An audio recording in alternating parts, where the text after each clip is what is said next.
books are. How would you show an icon democracy or honour, say? So it's a very literal world, and I often wonder, even there, how many children nowadays actually recognise the egg timer for an egg timer. Do they really know it's an egg timer, what an egg timer is? How many kids using computers do they ever use an egg timer in their life like that? So my own view is they take things literally. I would suggest a shorter attention span. Now this might sound rather Luddite, and I don't mean to be so, but I just want to point the facts. Over the last 10 years, there has been a threefold increase in prescriptions for Ritalin. That's to say, for attention deficit disorder, there's now about 55,000 prescriptions a year to children.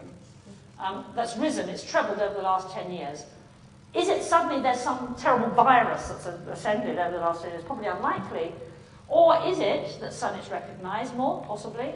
Or could it be because of the increase in putting people in front of a screen at an early age, bombarding them with very fast-paced icons and stimulations that might drive those connections to be sensitive much more to short attention spans rather than the kind of attention spans that are required when you read a book or listen to a story.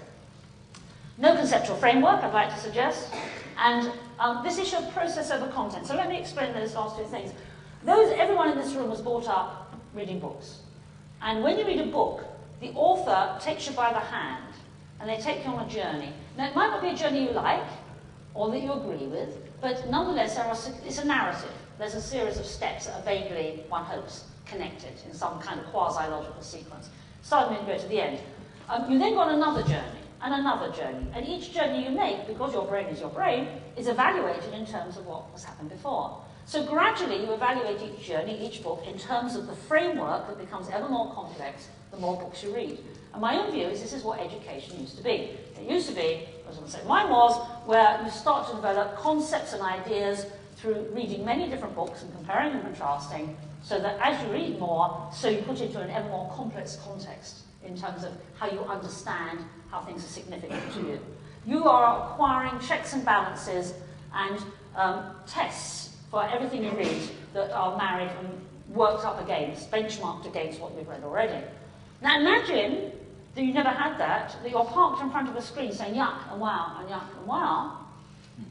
What are you going to do? What are you going to do? The word has no meaning. Literally, things will not have the meaning that they've had to someone who has developed a conceptual framework. So if everyone here was brought up on books, we can all go on Google and we know what we want to find out, we know what's meaningful and meaningless, what we believe, what we don't believe, whether right or wrong, whether it's interesting or not. If you don't know those things, what will you do? Instead, you're going to put a premium on other things, the visual quality, boom, bang, yuck and wow. So you'll be putting perhaps a premium, not so much on the intrinsic meaning, because it has none for you, in terms of more the literal experience.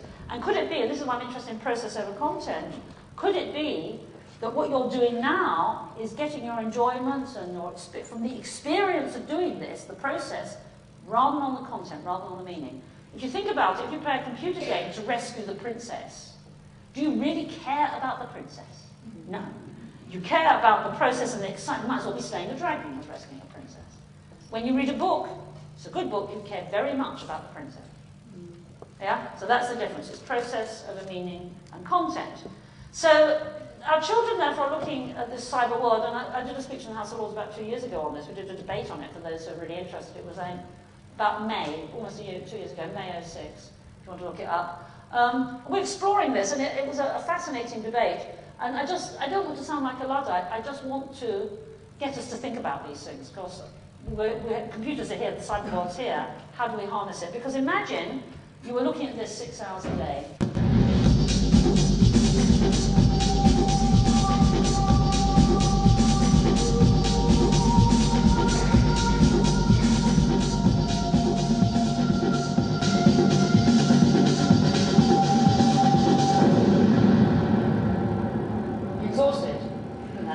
But you see the pace of it, yeah?